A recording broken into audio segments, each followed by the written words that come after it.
Salut, salut. Euh, J'enregistre, oui. Bonjour mes étoiles et très heureuse de vous retrouver aujourd'hui pour une autre vidéo. Voilà, aujourd'hui on va parler plus de la foi. Donc ça va être pour ceux qui partagent la foi chrétienne. Donc comme je dis souvent, euh, ceux qui voilà, qui lisent la Bible, quoi. Voilà. Donc ceux de ma chaîne qui ne lisent pas la Bible, aujourd'hui ça va être un peu, voilà, vous allez prendre les conseils, mais peut-être pas les versets. Vous pouvez aussi lire, hein, c'est de la curiosité. Moi, par exemple, je lis le Coran, je lis autre chose. Mais voilà, mon livre de base, c'est la Bible. D'accord?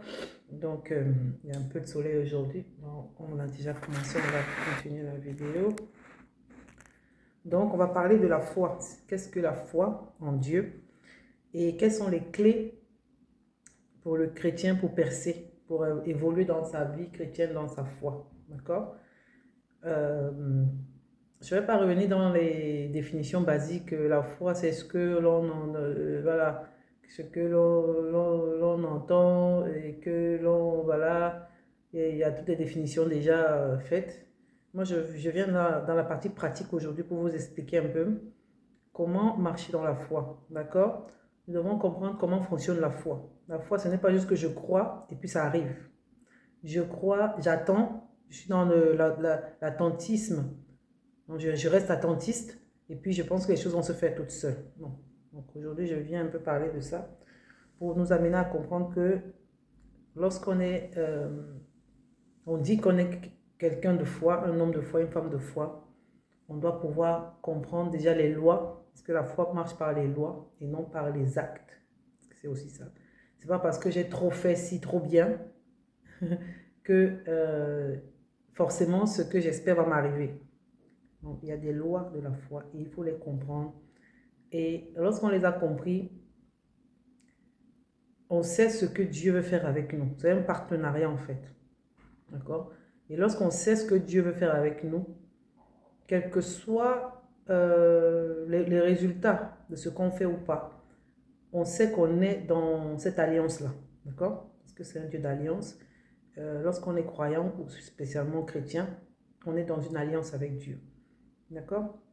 Donc, je vais commencer rapidement. On va lire un peu la Bible aujourd'hui. Donc, je vais lire dans Romains 3, le verset 27, peut-être jusqu'à 31. Je vais essayer de voir si je vais jusqu'à 31 ou pas, parce que je ne veux pas que la vidéo aussi soit très longue.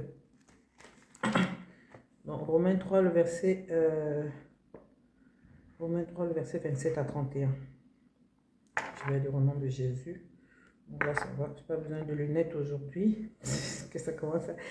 Donc, je lis la parole de Dieu. Où est donc le sujet de se glorifier? Il est exclu. Par quelle loi? Par la loi des œuvres? Non, mais par la loi de la foi. Car, verset 28, car nous pensons que l'homme est justifié par la foi sans les œuvres de la loi. Ou bien, Dieu est-il seulement Dieu des Juifs? Ne l'est-il pas aussi des païens? Oui, il est aussi des païens. Puisqu'il y a un seul Dieu qui justifiera par la foi les circoncis et par la foi les incirconcis. D'accord? Ce passage nous dit clairement que Dieu n'est pas le Dieu des œuvres. D'accord? Il n'est pas le Dieu des œuvres. C'est pas parce qu'on est, on s'est circoncis que forcément on se dit que voilà, on est très bon croyant parce que j'ai fait ci, parce que j'ai fait ça. C'est vrai que les œuvres ont leur place parce qu'on dit aussi, montre-moi ta foi sans les œuvres, je te montrerai ma foi avec, je te montrerai mes œuvres. Mais les œuvres seulement ne suffisent pas. La foi, c'est la loi. La foi, c'est la parole de Dieu, les promesses de Dieu, ce que Dieu a promis de faire. D'accord? Ce que Dieu a promis de faire. Nous ne sommes pas justifiés forcément par les actions que nous posons. C'est comme ça que les pharisiens disaient, ah moi je fais ci, moi je fais ça, moi je fais ci, moi je fais ça, donc je suis sauvé, les autres ils font pas ci, ils font pas ça. Non. La foi c'est ton cœur et la parole, la promesse que Dieu t'a donnée. Tu dois la connaître, toutes les promesses, pas forcément toutes, mais les grandes promesses et savoir qu'il est fidèle. Il s'engage par sa parole. Lorsque Dieu a donné sa parole, il n'est pas un homme pour se repentir. Il est un fils de l'homme, d'accord? Pour mentir. Donc, S'il a donné sa parole, c'est qu'il va l'accomplir. Quels que soient les temps, quelles que soient les circonstances, la foi, c'est de rester fidèle, fixé à cela, à cette promesse-là, jusqu'à ce qu'elle arrive. D'accord? Donc, on voit bien le psaume dans le verset 28 qu'on n'est pas justifié par les paroles. Par les paroles. Nous voyons également dans Marc 5, le verset 25 à 32, la femme qui avait l'écoulement de sang. Vous voyez? Elle a cru à la promesse que si je touche le vêtement de cet homme, je vais être guéri. On ne nous a pas dit dans la Bible que c'est une femme qui faisait de bonnes œuvres. Hein. On ne nous a pas dit dans la Bible que c'est une femme qui faisait des grandes actions de ceci, de cela, qui aidait les gens, machin. On nous a dit que c'est une femme qui souffrait depuis des années et qu'elle avait dépensé tout son argent pour aller voir des médecins, pour aller de médecin en médecin. Voilà. Mais elle avait foi. Quand on lui a dit que Jésus passe dans la ville, elle a dit, ah, si seulement je pouvais toucher son vêtement. Elle a cru en la promesse de guérison que le Dieu d'Israël a fait. Elle a cru à la promesse de guérison de son Dieu. Elle a cru que Jésus est le Fils de Dieu. Elle a envoyé de Dieu. D'accord? Donc c'est ça. Et lorsqu'elle a touché, Jésus lui-même a senti une force qui l'a quitté. Il a dit, une force m'a quitté. Quelqu'un m'a touché. Pourtant, il y avait plein de monde dans la foule qui le touchait. Il dit, non, j'ai eu un toucher spécial. Et la dame a dit, c'est moi. Et à l'instant, l'écoulement de sang qu'elle avait, depuis des années, s'est arrêté. C'est arrêté immédiatement. Donc, c'est ça. Parce que Dieu est tellement fidèle à sa parole. Il dit dans le psaume 89, le verset 34, que je ne violerai point mon alliance. Je ne violerai pas ma parole. Ce que j'ai dit, je vais l'accomplir. Je vais l'accomplir dans ta vie. Il faut que tu y crois. C'est ça la foi. C'est pas que tu as trop fait, parce que j'ai trop fait, j'ai trop étudié la Bible, j'ai trop... Il y a des gens qui étudient la Bible, mais ils ont des maladies incurables depuis des années, depuis ça ne change pas. Parce qu'ils croient en autre chose. En plus de ça, ils vont croire en autre chose. Ils vont croire, oh non, j'ai le meilleur docteur du monde, je suis dans le meilleur pays du monde, je suis dans le meilleur hôpital du monde. Ils pensent, ils croient que son salut viendra des choses matérielles, des choses humaines. Des choses humaines. Cette dame a dépensé de l'argent à l'époque. J'ai beaucoup de médecins qui l'ont trompé, qui lui ont promis, on va te guérir. On va te guérir. Mais jusqu'à la fin, elle n'a pas vu. Elle n'avait plus d'argent pour aller voir les médecins. Parfois, c'est ça. Quand on n'a plus d'argent pour aller pour se soigner médicalement, quand on n'a plus d'argent pour pour payer les avocats, quand on n'a plus d'argent, voilà. Quand on est démuni totalement, c'est là où on se retourne, c'est souvent ça. On se retourne vers Dieu comme dernière, comment c'est ça? Voilà, comme dernière option. Et Dieu, il attend, quand vous allez vous retourner vers lui, pour vous montrer que ce n'est pas ce que vous croyez qui vous sauvera. Ce n'est pas ce en quoi vous avez mis votre confiance en premier lieu, mais que c'est lui. Donc, il est patient, lui, il attend. Il attend. Parce qu'il dit qu'il soutient toutes choses par sa parole puissante. Sa parole est puissante. Et c'est sa parole qui est la loi. Quand on dit que la foi fonctionne par les lois, c'est-à-dire que la foi fonctionne par les paroles de Dieu, par les promesses de Dieu. Parce qu'il dit qu'il soutient toutes choses par sa parole puissante. Dans Hébreux 1, le verset 3. Il soutient toutes choses par sa parole puissante. Et il dit qu'il est capable de nous donner infiniment au-delà de ce que nous demandons, de ce que nous pensons. Alléluia. Il dit cela dans Éphésiens 3, le verset 20. Qui nous donne infiniment au-delà de ce que nous pouvons imaginer, penser, demander. Ce que tu demandes, même Dieu te donne au-delà. Au-delà. Mais il faut que tu sois dans une attitude de foi en Dieu. De foi en Dieu. C'est-à-dire, même quand tu ne vois pas la chose, tu sais qu'il va me donner, il me donne au-delà. Alléluia. Et tu as aussi la position à prendre.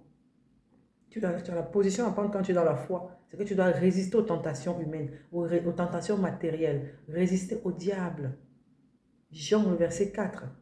Chapitre 4, le verset 7, pardon. Dit, résistez au diable. Et il fuira loin de vous. Il fuira. C'est ça. Quand tu es dans une attitude de foi, tu ne peux pas en même temps pactiser avec le diable. Pactiser avec les choses du monde. Pactiser avec le péché. Pactiser avec le vol. Pactiser avec le mensonge à tout va. pactiser avec l'escroquerie, pactiser avec la violence, pactiser avec la manipulation, pactiser. Il y a tellement de choses. Vous ne pouvez pas être dans les deux. C'est pour ça que parfois ça traîne.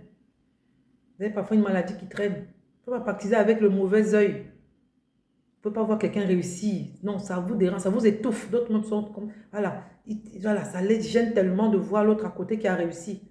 Ils sont étouffés. Et comment Dieu peut... Comment sa parole puissante peut s'accomplir dans votre vie? Si vous ne supportez pas de voir la réussite de l'autre, vous ne supportez pas de vous... C'est-à-dire même les encouragements, quand vous encouragez quelqu'un qui a réussi, ça sent le faux.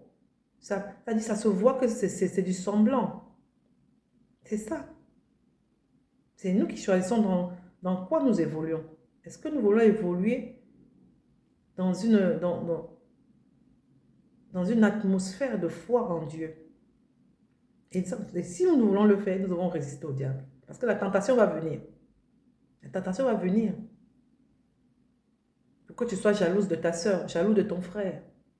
Ça va voilà, il y a une parole qui va venir dans ta tête. Ah, pourquoi lui? Pourquoi seulement? Pourquoi? C'est à toi de résister. Non, je ne serai pas jaloux de mon frère parce que lui, le Seigneur l'a béni. Parce que le Seigneur a promis à tout le monde. C'est ça. Les circoncis et les incirconcis. J'ai dit ça dans une vidéo. Quand la pluie tombe, ça tombe sur tous les toits. Oui, à chacun de profiter de l'eau de pluie ou de, je ne sais pas quoi. Mais la pluie tombe sur tous les toits. Dieu, ses promesses, c'est pour tous les hommes, les êtres humains. Maintenant, quand tu es sous l'attitude de foi, quand tu fuis le péché, tu fais... Ah oui, tu te garantis toi-même ta place en priorité. Mais ne dis pas que Dieu ne peut pas... Dieu peut bénir un païen devant toi, il réussit devant toi. Si lui n'est pas dans la jalousie, dans le péché, dans les mauvaises choses, Dieu va le bénir. Il y a des païens même qui croient parfois. Plus que certains chrétiens. Qui sont dans la peur, qui sont dans les vibrations négatives. Qui sont dans le mal, dans le péché. Il y a des chrétiens qui se disent chrétiens, mais ils sont vraiment dans la jalousie pure et simple. C'est-à-dire, vous ne pouvez pas. En fait, quand vous faites du mal à vous-même. Tout ce que vous rejetez dans la nature vous revient en face. Comme un boomerang. Si vous volez, on va vous voler. Bien. Si vous faites du mal, ça revient vers vous de toute façon. L'univers ne garde rien. Et c'est dans cette vie, hein, ce n'est pas un enfer que vous allez payer, non. Tout ce qu'on fait de mal dans cette vie, on le récolte dans cette vie. Ici-bas, avant de mourir. D'accord? Ce n'est même pas vos enfants qui vont payer pour vous. C'est vrai qu'on dit que le péché est reporté sur 4 générations. Mais moi, je sais et je crois fermement que les lois de l'univers vous font payer à vous ce que vous avez fait de mal. Ah oui. Chacun porte sa croix. D'accord? Donc, évitons. Résister au diable. Et vous pouvez résister au diable par la puissance qui est en vous. Vous êtes le temple de Dieu. Vous avez une puissance en vous que Dieu a déjà mis en vous pour résister au diable. Que Dieu ne va pas tout faire. C'est le partenariat. Dieu ne va pas tout faire. Vous devez résister vous-même. Vous devez chercher vous-même. Vous devez faire l'effort vous-même. Comme cette femme a fait l'effort d'aller toucher le vêtement de Jésus. Elle a fait l'effort. Si elle était restée là sans aller toucher ce vêtement, elle devait mourir avec son écoulement de sang. Elle devait mourir avec sa maladie incurable. Parce qu'aucun docteur n'avait pu guérir ça. À l'époque, c'était comme une maladie. C'était comme un cancer. C'était comme une maladie incurable. Si elle s'était dit, ah, je crois seulement... Elle a fait un pas en plus. A step forward. Comment tu as dit? Elle a rajouté quelque chose sur la foi normale. D'accord? C'est ça la foi. Vous êtes tellement convaincu que vous prenez vous osez. Vous osez faire ce que même les autres pensent débile, pensent c'est insensé ce qu'elle veut faire. Qu'est-ce que le vêtement a à faire avec la guérison? Mais elle le croyait fort et elle a fait. Alléluia. Parce qu'elle croyait au Dieu guérisseur, à Jéhovah Rapha, celui qui guérit. Mais nous avons généralement cette tendance-là à nous disqualifier nous-mêmes, à nous disqualifier. Cette tendance naturelle, ah, je ne suis pas assez ci, je ne suis pas assez ça. Est-ce que Dieu va me guérir? Ah, par rapport à ce que j'ai fait ou je n'ai pas fait. Non. Même quand tu as fait quoi, la parole de Dieu, c'est-à-dire, elle demeure dans ta vie. C'est toi-même qui te déconnectes avec tes remords, avec tes regrets. Tu reviens, tu demandes pardon à Dieu. Il dit, ceux qui reviennent à moi, qui crient à moi, qui crient mon nom, je les entends. Qui se détournent de leur mauvaise voie, je les entends et je viens. Alléluia, je descends, j'agis. Il faut juste prendre une décision ferme de se détourner de ces mauvaises voies. Et c'est la personne même qui le fait.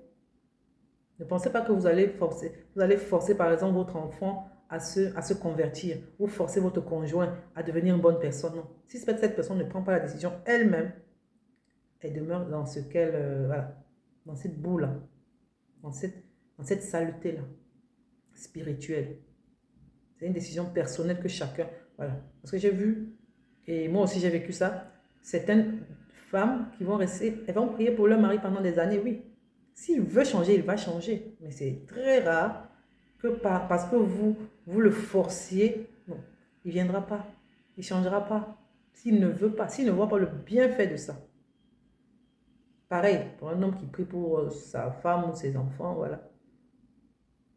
Peut-être en étant l'exemple, en montrant le chemin, ils vont vouloir ressembler à cette personne. Ah, elle est un exemple, je veux être comme elle, peut-être. Ils vont changer, mais par la force, on ne convainc pas. On ne transforme pas par la force. Parce que tu as trop prié pour quelqu'un, il va changer, non. Il faut que lui-même ça le touche, qu'il voit le bien fondé de ça. D'accord? Donc nous avons notre responsabilité. La responsabilité du chrétien qui marche dans la foi, c'est de prier et prendre sa part de responsabilité. Ce que je vais lire aussi dans ce que la Bible dit dans Éphésiens 6, le verset 13, que je vais lire rapidement. Éphésiens 6, le verset 13 nous dit: c'est pourquoi prenez toutes les armes de Dieu afin de pouvoir résister dans le mauvais jour et tenir ferme après avoir tout surmonté. C'est là où on parle, prenez la ceinture, hein, la ceinture à vos reins, à vos reins comme prenez la vérité à vos reins comme ceinture, prenez le casque du salut, prenez, voilà, c'est là où il y a toutes les armes qu'on cite pour le chrétien, voilà. Il y a plusieurs armes, vous pouvez lire ça à la maison après. C'est Éphésiens 6 à partir du verset 13 en descendant. Donc vous avez des armes pour résister. Vous avez des armes pour résister. Et vous avez votre part à jouer, votre responsabilité. Parce que Dieu ne fera pas tout dans votre vie. Dieu fera ce que vous ne pouvez pas faire. Moi, je connais des gens qui restent à l'église matin, midi, soir, qui dorment même à l'église. Ils s'attendent à ce que Dieu leur donne du travail. Mais il faut sortir pour aller chercher du travail. Et puis le matin, quand ils se réveillent, ils demandent à manger au pasteur. Le pasteur leur demande: attendez, je ne vous ai pas employé. Tu restes prier le matin, tu pries le soir, tu pries la nuit, tu dors ici. Non, va chercher du travail. Sors, bats-toi. Dieu fera seulement ce que nous ne pouvons pas faire. Parce qu'il nous a délégué, il nous a donné l'autorité. Il dit: l'autorité vous a été donnée. Alléluia. Il y a tellement de versets qui disent ça. Je ne vais pas commencer à citer ici. Tellement de versets.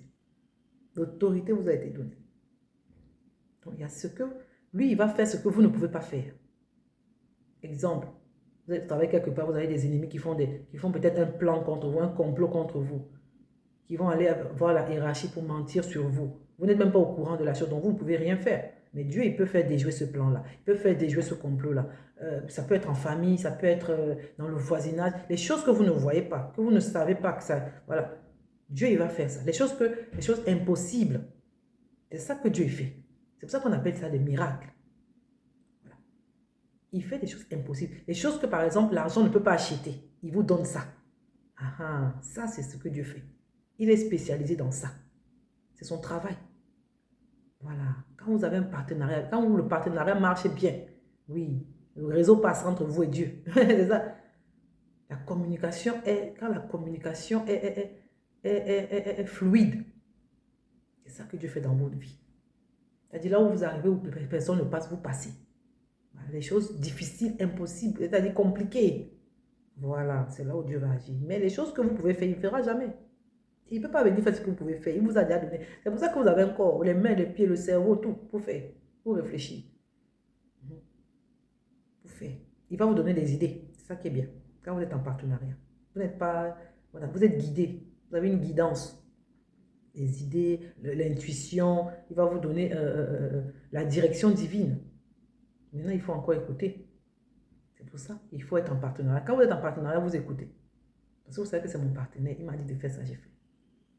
Mais quand le partenariat est brisé, ou alors la communication n'est pas fluide, ou bien alors on est encore, on n'est pas encore conscient du partenariat. Parce que parfois on est dans le partenariat, mais on ne sait même pas qu'on est dans le partenariat. On croit encore que non, je dépends de moi-même, j'ai ma vie comme je veux, je fais comme je veux, je me lève comme je veux, je m'assois comme je veux, je mange comme je veux, je fais ce que je veux. Quand c'est comme ça, il vous regarde encore, il vous laisse encore. C'est ça. Il vous regarde encore. Parce que il parle, mais vous ne comprenez pas. À un moment donné, il va se taire. Ça, c'était une personne, à un moment donné, il ne rêve plus. La façon dont Dieu le parlait, il n'entend plus. Parfois, ils sont inquiets. Pourquoi je ne rêve plus comme ça? Dieu me parlait par les rêves, Dieu me parlait par les intuitions. Parfois, Dieu me parlait par telle personne, il me parlait par tel ou tel, il ne me parle plus. Je ne sens plus le Saint-Esprit, je ne sens plus la présence de Dieu. C'est qu'il y a quelque chose. Cherchez. Vous trouverez ce qui a brisé la communication. Voilà. Donc, il va parler. C'est pour ça que c'est merveilleux d'avoir le Saint-Esprit. Quand vous avez le Saint-Esprit en vous, c'est vraiment comme une communication, vraiment comme si c'est face à face. Vous ne le voyez pas, mais vous entendez. Le matin, il vous dit quoi faire. Le soir, il vous dit quoi faire. Donc, quand vous dormez, même il vous réveille. Réveille-toi. Prie pour ça. Oui.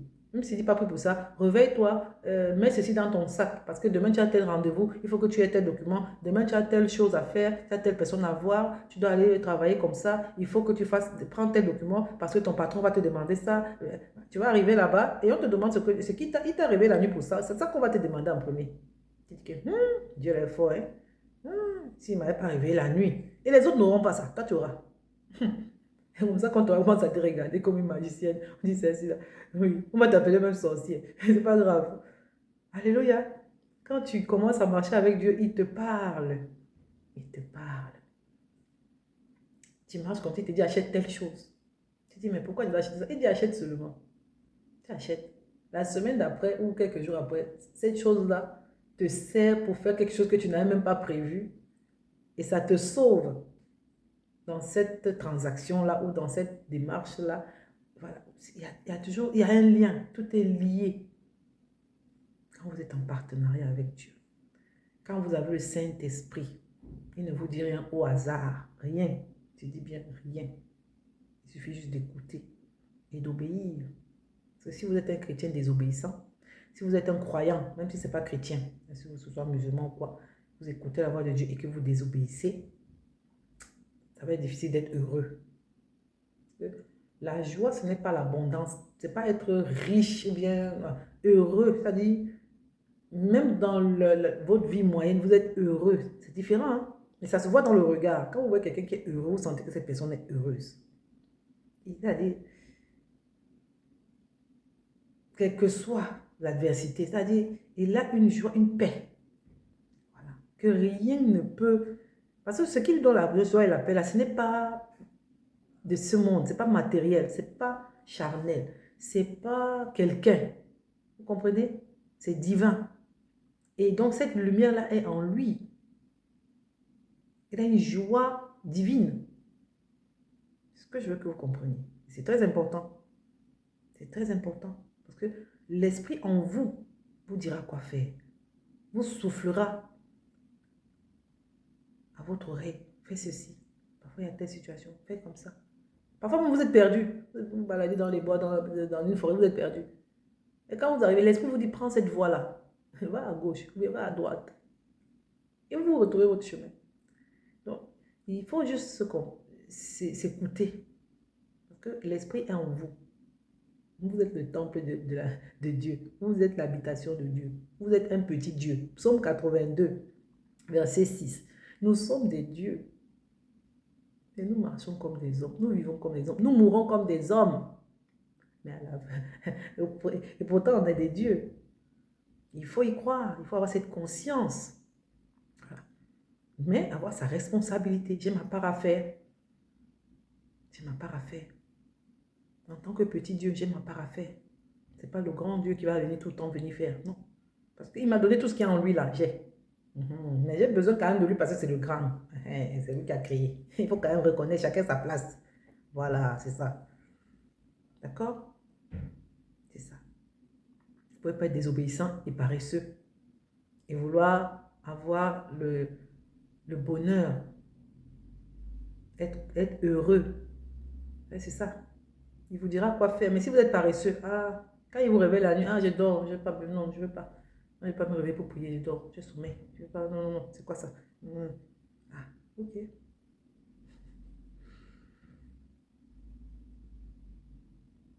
On doit obéir. Et pas seulement obéir simplement, obéir promptement, rapidement. Et nous, on a souvent ce problème, surtout ceux qui reçoivent des messages à transmettre. Parfois, on reçoit un message, parfois je reçois un message et je n'ai pas le temps de transmettre. Et je reste une semaine, 2 semaines, ça me pèse. Je sais que je dois transmettre quelque chose que j'ai reçu, un message, voilà.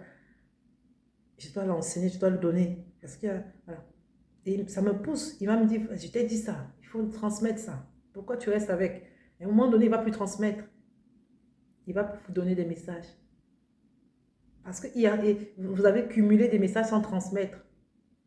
Ça, c'est les gens qui font du channeling, qui font voilà, qui font le tuyau d'arrosage. Ouais. Dieu vous utilise comme un instrument pour arroser les autres. Mais tenez-vous tranquille, vous-même vous êtes arrosé, hein, parce que le tuyau d'arrosage lui-même est mouillé par l'eau. Donc ne vous dites pas non, si y en a, non, je ne vais pas faire pour les autres, moi aussi je vais rien avoir. Non, le tuyau qui arrose est lui-même arrosé, est lui-même mouillé. Donc Dieu vous utilise pour passer des messages, envoyer des messages aux gens qui ont besoin de ça à un moment donné de leur vie. Ils ont besoin d'entendre ça. Et c'est ça, parfois, votre mission. Mais si vous n'êtes pas obéissant, si vous n'êtes pas prompt à obéir, à accepter déjà, être conscient de ça, accepter ça, et voilà, obéir promptement, ça va être compliqué pour vous-même de vous en sortir. Vous allez tourner en rond. Vous allez penser que il y a un problème, j'ai un problème mental, pourquoi je tourne en rond, pourquoi rien n'avance, pourquoi ça avance, ça recule, machin, machin, et pourquoi, parfois vous êtes bien, vous avez tout, mais vous n'êtes pas à l'aise, il y a un vide en vous, il y a quelque chose qui manque spirituellement, vous sentez vous-même que, voilà, il y a quelque chose qui me manque, il y a quelque chose que je suis, en fait, on dirait que je ne suis pas à je suis pas à la bonne place, je ne suis pas au bon endroit, parfois c'est ça, c'est ça. Revenez à Dieu, demandez pardon, Seigneur, tu m'as parlé, et puis tu me dis des choses, de faire ci, de faire ça. J'ai été têtu, je n'ai pas obéi, j'ai refusé. Voilà, mais pardonne-moi, je reviens à toi. Ne cherchez pas des excuses tout le temps. Parfois, Dieu est en train de vous dire de faire quelque chose depuis 1 an, 2 ans, peut-être depuis 6 mois. Il vous répète la même chose. Ça tourne en boucle dans votre tête. Dieu vous dit fais ça, fais ça. Mais vous êtes en train de trouver des excuses. Ah non, moi je ne sais pas faire. Comment je vais commencer? Ah, c'est pas fait pour moi. Ah, moi je ne sais pas. Oh, je connais personne. Oh, voilà, je sais pas. Il y a tellement d'excuses. Je vais faire après. Alors on procrastine. On renvoie au lendemain, au lendemain, au lendemain. Une année passe, 2 années passent. Voilà, on est toujours en train voilà. On ne s'améliore pas, on ne rajeunit pas. Puis à un moment donné, ça va être tellement fort que vous ne pourriez même pas résister. Vous ne pourriez plus dire non. Ah oui, parce qu'il va utiliser tout. Ah oui, pour vous ramener là où vous devez être et faire ce que vous devez faire. Ça ne sert à rien de trouver des excuses comme ça. Ou vous serez malheureux. Vous allez vous sentir malheureux tellement. Et quand vous allez commencer à faire ce qu'il vous demande de faire, tout de suite, vous allez vous sentir libéré, heureux. Vous allez, voilà, l'épanouissement, l'énergie vitale, tout ça, tout revient. La santé, tout, tout, tout. La joie de vivre. Vous devenez quelqu'un de différent. Donc, faites attention à ça. Ne cherchez pas des excuses. Ne cherchez pas des excuses. Peut-être pour cette colère, peut-être que vous êtes quelqu'un de colérique. Dieu vous a déjà dit, temporise un peu ta colère, calme. Fais ci, fais ça pour calmer un peu le jeu. Hein, voilà, ça te détruit. Les gens que leur propre colère leur détruit. Ils se fâchent tellement. Parce que quand tu te fâches, tu te fais du mal à toi-même. Quand tu décides aussi de faire du mal à l'autre, tu te fais du mal aussi à toi-même. D'abord à toi-même. Quand tu donnes aussi des paroles douces à quelqu'un, ça t'adoucit aussi d'abord toi-même. Ça t'apaise d'abord. Quand tu dis merci à quelqu'un, tu dis pardon à quelqu'un, ça t'apaise toi-même et puis ça apaise l'autre en face. Voilà. Quand tu cries aussi sur quelqu'un, tu te fais d'abord du mal à toi-même. Oui, ta tension va monter, ton cœur bat, et ta tête chauffe, ton corps chauffe, et c'est ça. Voilà. Et l'autre aussi, tu l'affliges. C'est comme, par exemple, quand un enfant, imaginez-vous un enfant qui pleure la nuit. Disons, si un enfant, par exemple, ou bien un enfant têtu, qui dit, par exemple, que ah non, cette nuit, je vais faire du bruit, je ne vais pas permettre que mes parents dorment. Je ne vais pas laisser ma mère dormir parce que je vais l'embêter vraiment cette nuit. Elle va voir. Ok. C'est vrai, sa maman ne va pas dormir parce qu'il va faire du bruit, il va pleurer ou bien il va faire quoi. Mais lui-même, il ne va pas dormir. C'est-à-dire, lui-même, il s'empêche de dormir. C'est ça. C'est comme ça quand quelqu'un fait le mal. Il ne veut pas que l'autre évolue, mais lui-même, il ne va pas évoluer. Premièrement, c'est lui qui ne va pas évoluer.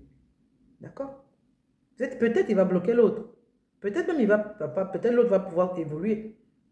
Cet enfant-là, par exemple, qui décide de troubler sa mère toute la nuit, peut-être sa mère va quand même ronfler, mais il va rester à faire le bruit. Donc, il va s'appliquer à chercher voilà, des voies et moyens pour troubler le sommeil de sa mère. Peut-être sa mère va quand même ronfler, mais lui, il ne va pas dormir. Déjà, lui, il ne va pas dormir. Et le matin, il n'a pas dormi, il est fatigué. S'il faut aller à l'école, il ne va pas être concentré à l'école. Sa journée est pourrie parce qu'il a voulu fatiguer ses parents. Ça, c'est un exemple comme ça que je prends. Ça peut être dans la vie normale. Celui qui cherche à vous nuire, là, lui-même, il ne peut pas réussir. C'est-à-dire, lui-même, déjà, il est déjà même dans la nuisance même. C'est ça. C'est pour ça que ça ne sert à rien. Ça ne sert à rien. Tout ce qu'on fait, on se fait du mal d'abord à soi-même. Si on pense faire du mal aux autres, c'est d'abord à soi qu'on se fait du mal. Et si on se valorise un peu, si on s'aime un peu, si on a un peu d'estime pour soi-même, on ne le fait pas. Les gens qui n'ont pas d'estime pour eux-mêmes, ils ne se valorisent pas. Ça, ils prennent le temps pour faire des plans, des complots, des trucs pour faire du mal aux gens. Parce qu'eux-mêmes, ils n'ont pas de valeur pour eux-mêmes. Ils ne s'aiment pas. C'est ça. Et cette technique-là marche aussi même pour les percées financières. Vous devez faire votre part et Dieu fait sa part. Dieu te dit par exemple, arrête d'acheter des trucs chers, arrête de dépenser ton argent dans ci, dépense moins, achète moins, consomme moins. Tu vas là, acheter des trucs qui te dépassent. Tu vas être dans les déficits bancaires, tu vas être dans les problèmes, tu es en train de prêter, c'est toi qui es en train de demander des prêts d'argent, par-ci, par-là. Ce n'est pas ce que Dieu veut pour toi. D'accord? Pareil même pour les relations hein, intimes. Tu es dans un couple, tu attends que c'est l'autre qui fasse. C'est lui qui doit faire ton bonheur. C'est lui qui doit faire. Et puis toi, voilà, tu vas profiter de ça. Tu es en train de vouloir profiter. Tu ne vas pas rester longtemps. Tu vas partir. Dans les couples, là, quelqu'un qui profite de l'autre, il n'arrive pas loin. Oui. Ça finit. Lui, on va découvrir que si tu es en train de profiter de l'autre. C'est ça. Tu dois aussi faire des choses. C'était ça la vidéo d'aujourd'hui. Que Dieu vous bénisse. Moi, on se retrouve dans une autre vidéo.